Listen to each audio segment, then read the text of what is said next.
this auspicious occasion, Your Excellency.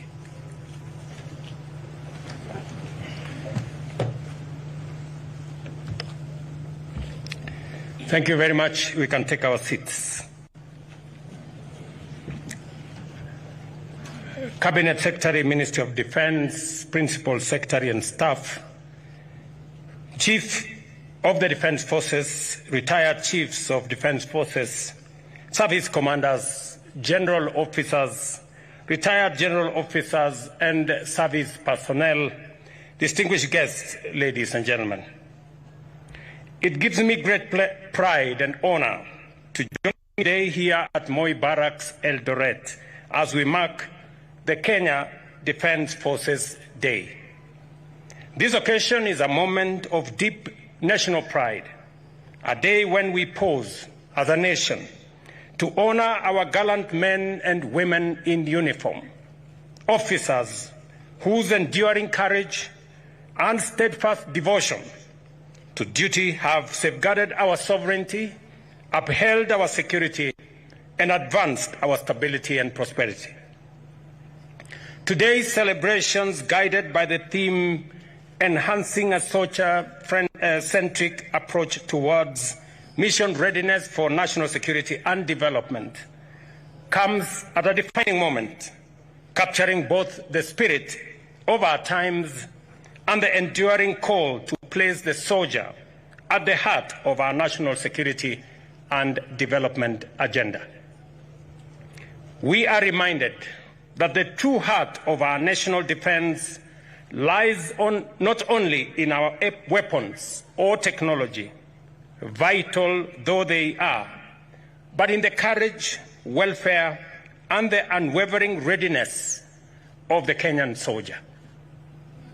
It is the soldier who stands as the living shield of our sovereignty, the steadfast pillar upon which our security progress and national destiny are built. At the core of our celebration today, ladies and gentlemen, is the recognition of the immense sacrifices made by our soldiers. Every soldier who dons the Kenyan uniform carries the hopes, safety, and dignity of millions of our citizens. They operate in punishing terrains, enduring long separations from their families, and face danger with extraordinary courage. We cannot forget our brave heroes and heroines who have paid the ultimate price in the line of duty, defending our borders, securing our communities from the threat of terrorism, and serving in peace support operations beyond our borders. Their memory is forever etched in the conscience of our republic. We owe an unending debt of gratitude to them and to their families, whose sacrifice continues to inspire our nation's resolve. As Commander-in-Chief, I solemnly reaffirm the government's resolute commitment to honoring their service through devoted care and support for their dependents. Ladies and gentlemen, mission readiness is measured by the strength of the men and women in uniform, their physical fitness, psychological resilience, moral grounding, and social support. That is why, as a government, we have set out 4 clear priorities to strengthen the foundation of our defense forces. The first, the welfare of the soldiers and their families. We have expanded healthcare in military facilities, accelerated housing projects across services, bases, and barracks, and enhanced family support programs. When a soldier has the comfort of knowing that family is safe and supported, they serve with sharper focus, greater courage, and unshakable resolve. Second, we are investing heavily in training and professional development. We have upgraded training facilities, integrated advanced simulation technologies, and deepened professional military education. Through collaboration with allied nations, our troops now train alongside the best, mastering both conventional and modern forms of warfare. Third, we are modernizing our equipment and technology. Bravery alone does not win battles. Preparedness does. The government has fast-tracked the acquisition and modernization of defense systems, improved mobility platforms, and strengthened cyber and intelligence capabilities. The battlefield is changing rapidly, and Kenya must always remain a step ahead of emerging threats. Fourth, we are reinforcing psychological and spiritual support. Mission readiness demands inner peace and strength as much as physical endurance. We are scaling up programs to address post-traumatic stress, build resilience, and provide moral guidance, recognizing that the mind and spirit of a soldier are as vital as their skill and strength. Ladies and gentlemen, the Kenya Defence Forces now stand as a pivotal crossroads in history. The world around us is transforming, from cyber warfare and terrorism to violent extremism, climate-driven security risks, and transnational organized crime around us. Closer home, we continue to guard our borders, protect our seas, and confront threats to our peace and stability. In all this, the Kenya Defence Forces have shown exemplary mission readiness. Through operations such as Linda Nchi, contributions to the Africa Union Transition Mission in Somalia, and the humanitarian assistance across our counties during national disasters, our officers have demonstrated that readiness is not confined to the battlefield. It also extends to every sphere where the safety and dignity of Kenyans are at stake.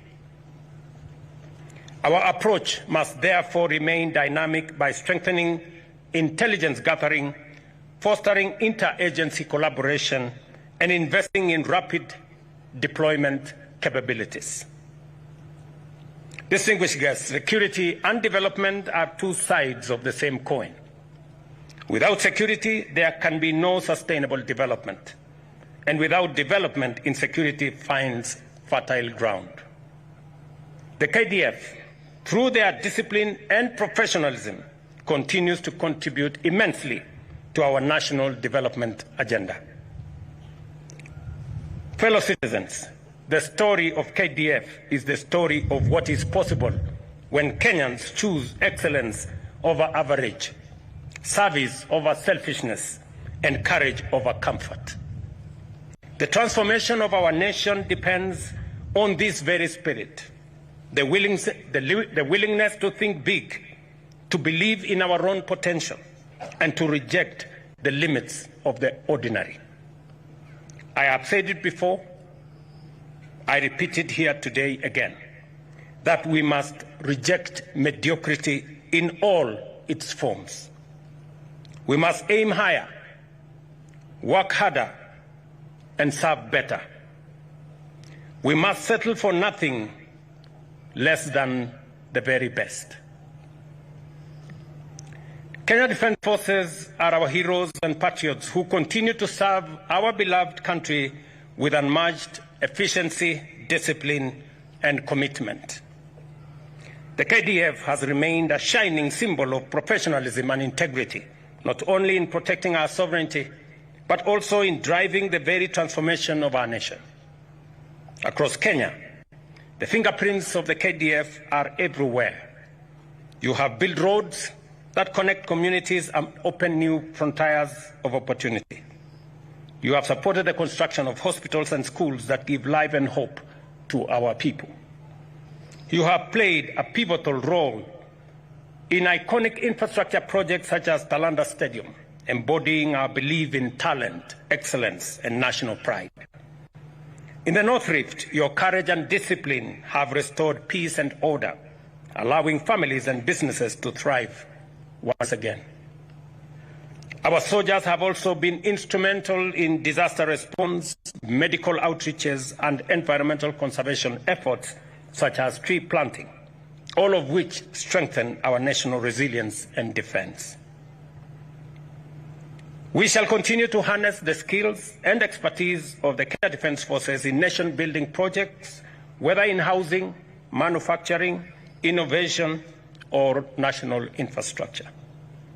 And I'm very proud that finally we will have the Ulinzi Construction Company that will have all the capabilities for us to have KDF undertake construction of roads, bridges, houses, especially in difficult areas of our nation. I have committed to the KDF fraternity that the government of Kenya is going to put at their disposal all the equipment necessary for us to realize this vision, because we want to establish bases in some of the difficult areas in Kenya, in Turkana, in West Pokot, in northern Kenya, and many other areas that are of necessity to be able to protect our country.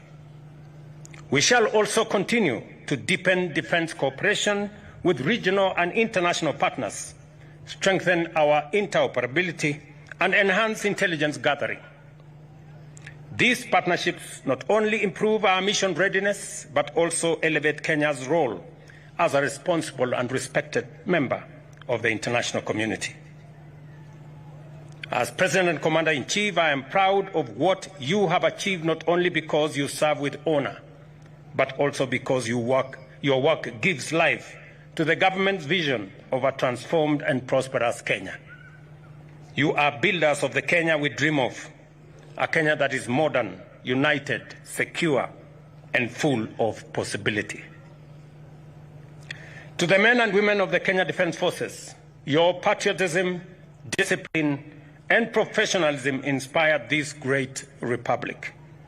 You remind us that Kenya's destiny will not be achieved by half measures, but by total dedication to duty and to one another. As I said, we must believe in God, we must believe in ourselves, and we must believe in our country. It is the ingredients that will inspire us to move this nation from a third world country to a first world country in our lifetime. With the example that has been set by the Kenya Defence Forces, it expands the horizon of possibilities that can be achieved by our nation, Kenya. KDF has served in the international community in the peacekeeping missions around the world with exceptional excellence. They remind us that that excellence in our soldiers, in our military personnel, exists in every Kenyan. And therefore, we must never settle for the average or the ordinary. We must always work for the very best and the excellent. That is how we are going to move this country to the next level.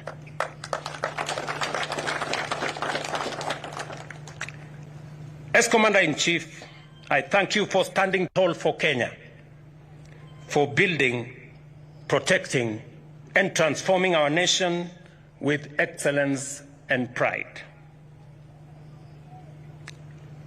As I donned this Commander-in-Chief uniform today, it reminded me of my early years as a student, as a pupil, actually, in Kamagut Primary School just next door. In 1979, when this base was set up, I was a standard 6 pupil. Today, with a lot of pride, I saw the choir from St. Mark my village mates sing here. And they were singing about the commander-in-chief. I don't know whether they knew who that was. And with again, a lot of pride to see the development that has gone on in this institution and the great strides that have been made by not just the 9th Battalion, but the Kenya Defence Forces. Congratulations on all the positive steps that you are making to secure our nation.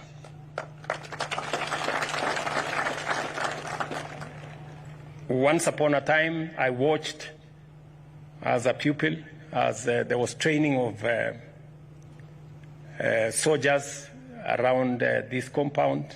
We saw them carry huge logs on their shoulders, go through waters. Today, I take pride that Kenya is making steps, positive steps. Ladies and gentlemen, the soldiers' mission is not theirs alone. It is ours collectively as a nation. Every citizen has a role in safeguarding peace and stability. Communities must work with our security agencies to identify and report threats. Civil institutions must complement military efforts through dialogue, education, and economic empowerment. Political leaders must guard against divisive rhetoric and instead strengthen national unity. Today, I call upon every Kenyan to stand firmly behind the Kenya Defence Forces. Let us accord them the respect, cooperation, and gratitude they so richly deserve. As we celebrate this year's KDF Day, let us remember that at the center of our national defense stands the soldier, courageous, resilient, and devoted. Our collective commitment as government and citizens is to ensure that every soldier is trained, equipped, supported, and honored. To every member of the Kenya Defence Forces, I say this: you are the shield and sword of our republic. You carry the hopes of generations, the pride of our people, and the dignity of our flag. To the families, and this morning I was reminded that soldiers enlist, families serve. To the families of our distinguished soldiers, therefore, receive our deepest gratitude for supporting these brave warriors throughout their journey of service to the nation and to humanity. I thank you all. Have a great KDF Day. Thank you very much, and God bless you.